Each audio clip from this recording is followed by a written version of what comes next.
In the arms of the angel, fly away from here, from this dark, cold hotel room, and the endlessness that you fear. You are pulled from the wreckage of your silent reverie. You're in the arms of the angel. May you find some comfort here.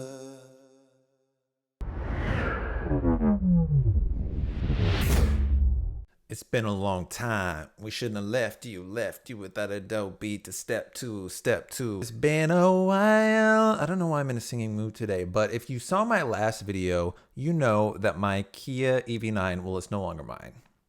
It's now in the hands of Kia once again. It was a lemon. And I had it for quite a while as a lemon. I alerted Kia to its lemon tendencies, like fall of last year, and it took them 4 or 5 months to finally go through the process. But I did sign an agreement with Kia that I can't talk about the terms of the exchange from me to them. First rule of Kia Club is you don't talk about Kia Club. Second rule of Kia Club is Kia pays me a certain amount of money and I shut the fuck up. If you didn't know, I'm in a Polestar 3 currently. So this whole ordeal with Kia was actually a blessing because it enabled me to get the money to then put down on a Polestar 3. I've had the Polestar 3 for about 3 months now. My next video will be a full review of the Polestar 3. So if you are not subscribed, get subscribed. I also got a new microphone. Hello, it lights up. It's very faggy. Oop. It tilts. Don't know if I want it to do that. Subscribe and like this video. But today, we're not going to focus on the Polestar 3. We're going to focus on the Kia EV9. Despite the fact that its price tag is about $20,000 less than the Polestar 3, I don't want to say that I like the Kia EV9 more because I don't. They're just two completely different, beautiful electric SUVs that both shine in certain areas and fall flat in certain areas. And so the next video, I will cover all the P3 goodies and baddies. But in this video, I want to talk about all of the features in the Kia EV9 GT line that I miss in the Polestar 3. The first feature that I miss in the Polestar 3 that was incredible in the Kia EV9 are the cup holders. Now, I know that maybe seems silly. They're just fucking cup holders, but they're way more than just cup holders. In the Kia, they were two different sizes. There are two cup holders. They're hidden under a little slidey armrest thing. They're retractable. So if I don't want to use the cup holders, I can push them and hide them, which honestly is like a really fucking cool innovation when you think about it. I don't know if Kia, I doubt that Kia is like the first company to do this. I don't actually know if any of you know who the first person to do that was. Let me know. But yeah, they retract if you don't need them. And then you push a little button and like an erection, they just whoosh, flip right out. And it's really amazing. And I like that there's two different sizes. And honestly, it's the only car ever to fit this water bottle. I forget how big this is. This is 40 ounces and it's thick. This thing is thick. And the Kia held this no problem. This does not fit in my Polestar 3. I have to put it in the door. I have to put it on the seat next to me. Speaking of, drink water.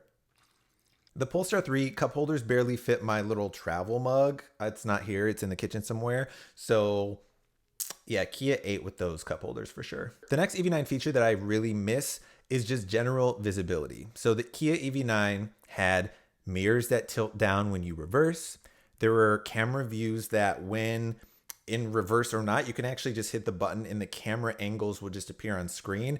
It shows, and this is my favorite angle, it would show like the front edges of the car by the rims. So if I'm parallel parking, if I'm trying to navigate through like a narrow driveway, like trying to navigate through a parking garage with these cameras made it so easy. The EV9 is a 3-row SUV. It's long as fuck. I think it's like 189 inches long. I might be wrong, 183, somewhere around there. And having those camera angles are so necessary and so important. The mirrors in the EV9 also fold when you lock the car, which is a feature that's been around since fucking 1934. Bullshit! And blind spot monitoring. So when I turn on the turn signal, a little camera view on either side of the instrument cluster will show you a camera feed from that side so you can see your blind spot. I want to say that Kia and Hyundai were the innovators behind that feature. I know that I want to say that Honda actually had like the lane watch or whatever. And I feel like it was only on the passenger side. I'm pretty sure that's how that feature came about, but I feel like Hyundai and Kia have been the most consistent with including it in all of their vehicles, and it is so useful. The Polestar 3, on the other hand, doesn't have the blind spot monitoring cameras, and the mirrors don't tilt down on reverse. And that was a feature that was allegedly promised. I actually think that it was on the website for the Polestar 3. They've since removed it. And Polestar actually has like a community forum that Polestar themselves manage and host. And oftentimes they'll come in there and ask questions and facilitate conversations. And one of the questions was, are you going to implement tilt down mirrors on reverse in the Polestar 3? Because the Polestar 2 has it, the newer Polestar 4 has it, but the 3 doesn't. And a representative from Polestar said that they don't intend to include that feature as an over-the-air update because they want to prioritize other features. A lot of people, including myself, a lot of owners of the Polestar 3 have been huffing and puffing about this because, yes, you get used to it. And like, I've never curbed a car before. Like, I park far enough away, or I just know how to navigate and understand the size of a car. But there are some instances, like if I'm parking in a parking lot, like next to a curb, I will go into the settings and it's a whole fucking thing. I'm not going to like go through the steps on this video. I'll do that in the next Polestar 3 video, but you have to like go in the settings, go in the drive settings, click the mirror that you want, which is typically the right mirror. And then you have to lower it manually. And while you're trying to do that while reversing is a fucking mess. And I think I'll get into that in the next video. I just want to point out that the Polestar 3, which is a $20,000 more MSRP than the Kia EV9, doesn't have tilt down mirrors, which I think is just really fucking weird. And they also don't have the amazing front camera views of the tires. I think I have like 20. Do I have 22s? I don't know if I have 22-inch rims. I have the performance package, so the rims are fucking huge and the tire wall is really thin. But again, I'm not going to curb the wheels. It's just like, it should have better cameras. So it does have a 360 camera, but it's just not as precise, and it doesn't point at the wheels in a way that I would like that makes it easier to park. Sorry, that was really long-winded. I am very passionate about visibility, and the Kia EV9 has better visibility than the Polestar 3. It just does. The third topic I want to talk about is phantom battery drain. So no one seems to know why either EV, the EV9 or the Polestar 3, have phantom battery drain. And from my experience, I really do think that it's tied to the digital key. When I turned off the digital key in the EV9, I didn't have any battery drain. In the winter, it was really bad. It would be like 4% per day sometimes that the EV9 battery would drain. But then in the summer, in the warmer months, it wouldn't drain at all. So I don't really know, like, and the Polestar 3 also has phantom battery drain, and I guess the Polestar 3's phantom battery drain is due to the chipset. So it came with like an outdated chipset. So the Polestar 3 can't actually go fully to sleep because the chip that's inside isn't powerful enough to wake it up in a timely manner if you're just using like digital key. So instead, they just keep it on like a semi-awake mode because it's all that the processor can handle. Therefore, all Polestar 3s, if you go and check out the forums, the battery drains like anywhere from most people are averaging like 2 to 3% a day as well. And if you add all of that up, that's a shit ton of money in charging that I and other Polestar 3 owners are not going to get back. I just don't. So I guess I don't necessarily miss anything about the Kia EV9. I just thought that like this would be an important thing to point out. Like if you're going to have the EV9 or you're going to have the Polestar 3, be prepared for battery drain. I would suggest, if you are worried about battery drain, to just like not use digital key. I don't care. I installed a level 2 charger at home, so I'm not too pressed about battery drain because charging at night is like pennies per kilowatt hour. But you road trip a lot, if you really need to like stretch your mileage to the brink, then you should reconsider having digital key or reconsider having these cards because there's battery drain in both of them. The last bits and bobs from the Kia EV9 that I really, really miss are just, I'm going to lump this into general amenities. There's a digital rear view mirror. There is a third row of seats.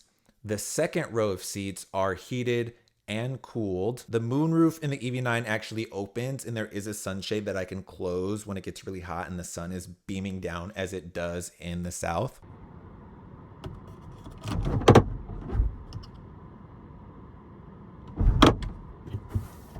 Oh.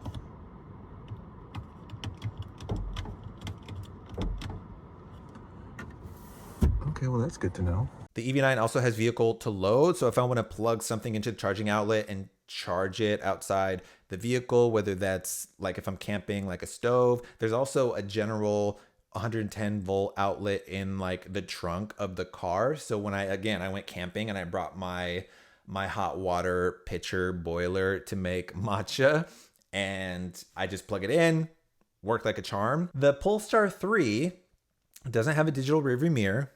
It has a panoramic glass roof that doesn't open and there's no shade. You can buy a manual shade that you just kind of like stick up there.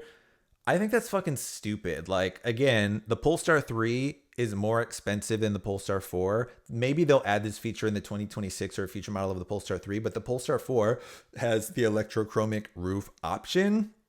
I'm really surprised that the Polestar 3 didn't offer that from the jump. It does a decent job of blocking out the heat, actually, surprisingly. If I get in my car after a long day at school or wherever I am, I think that I would expect the cabin to feel way warmer than it is.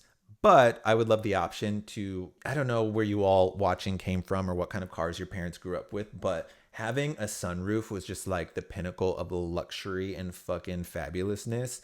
And I've always wanted to have a sunroof that opens. My Kia Optima Hybrid. No, what was the car I had before that? I had a 2016 VW Golf TDI.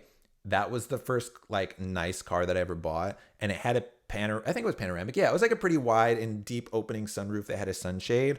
And it was just the tits. And so I don't understand the trend of electric vehicles now just having this long ass fucking glass roof that you can't shade or open. I'm assuming it's for aerodynamics because I'm sure it add like all of the opening sunroof parts add weight and reduce drag. It just seems like a no-brainer now. So you're not getting it. It's not clocking to you.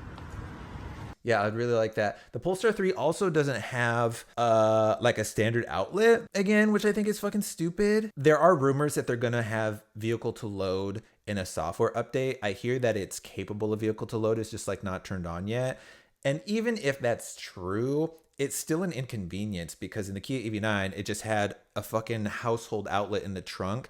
Whereas if the Polestar 3 comes out with a vehicle to load, you're going to have to buy a little plug that like sticks out the side. And it's just like, it's great if it comes, but it's just not as convenient as it was in the Kia EV9. Of course, the Polestar 3 does not have a third row. Honestly, I don't really be commuting that much with people. I'm single. I don't have any kids. I don't be like going out to the clubs and like doing shit. If I take road trips, it's usually by myself. I didn't necessarily need 3 rows. It was nice to have that much space for like furniture and paintings and stuff that I'm buying for my house, but I didn't necessarily need it. However, the second row in the EV9 had cooled seats. The second row in the Polestar 3 has heated seats. It does not have cooled seats, which again, when I just think of like value for money being 20 grand more, that's a big miss on Polestar's part. And the rear view digital mirror, like I feel like that should just be standard at this point.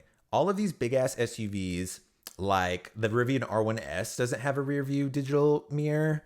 The Polestar 3 doesn't have one. And the Polestar 3's rear view window is narrow as fuck. Like it's fine. It works for me. It goes back to the visibility of it all. I just wish that it had better camera views and a digital rear view mirror in order to be able to see everything and I'm a good driver, so like I don't need all this shit, but it was just nice to have in a vehicle that was $20,000 less than the Polestar 3. And the other general amenity type of thing, I love how the third row of the Kia EV9, to lower the seats, I just had to pull these two handles and plop the seats down. I could do that from where I'm standing. I could also just like reach in and do it easily. And the Polestar 3, you can't really do it from the back, because in order to fold down the seats in the Polestar 3, the little latches are on the sides of the seats. So even if I reach in from the trunk to fold the seats down, I absolutely have to just go on either side and open the back doors to push them back up when I'm done using all of that space, which again, it just seems, especially for a Volvo product, it just seems lazy and like they were trying to cut costs. And like, I don't know, do I think that the Polestar 3 is worth $93,000? I mean, I know that inflation is a thing and they're like trying to compete with Porsche and luxury and blah, blah, blah. Like, because it's like a bigger, you know, it's like their staple SUV or whatever. But I don't know. I feel like for the features, I don't know. I don't know if it's worth what I paid for it. But to be honest with you, my monthly payment is only like, I think now, because I got the insurance on the tires and the rims and shit, because whatever, I think my payment is only like $50 more per month than the Kia EV9 was, which is actually, when you think about it, a pretty good deal. I would expect the lease for the Polestar 3 to be like, I don't know, probably like $300 more, considering the adjustment, maybe $200 more a month. But I think I got a pretty good deal because Polestar was offering their 15 grand discount off MSRP, 20 grand for Teslas, which now it's 20 grand off for everyone. But I still think it kind of like evens out with the deal that I got. Anyway, yeah, that's my quick little vroom vroom tidbit about the Kia EV9. Watch my last video if you're curious why I had to give up the Kia EV9. It's because it had a little shake, a little wobble in the steering wheel at like 65, 70 miles per hour and up. I'm not the first person who had these issues. If it honestly wasn't for that, Kia EV9 is a really solid SUV, whether you're a family and need all the space, whether you are a single homosexual and you just like big things. I quickly became homophobic. Hating on gay people became part of my lifestyle. And you have disposable income because you don't have kids. All of it was fantastic. But I also love my Polestar 3. And so if you're interested in hearing more in my review of the Polestar 3, please subscribe, like this video. Tell me if you have any other questions about the Kia EV9 specifically, or if there are things you want to know about the Polestar 3. I am very versed in all things automotive, but I've spent 3 months now with the Polestar 3, and so I have a lot of feelings about it. And I've dealt with the service center here, the Polestar space at Volvo here in my city, and they're not great at their jobs. But we'll talk about that next time. Love you. Bye.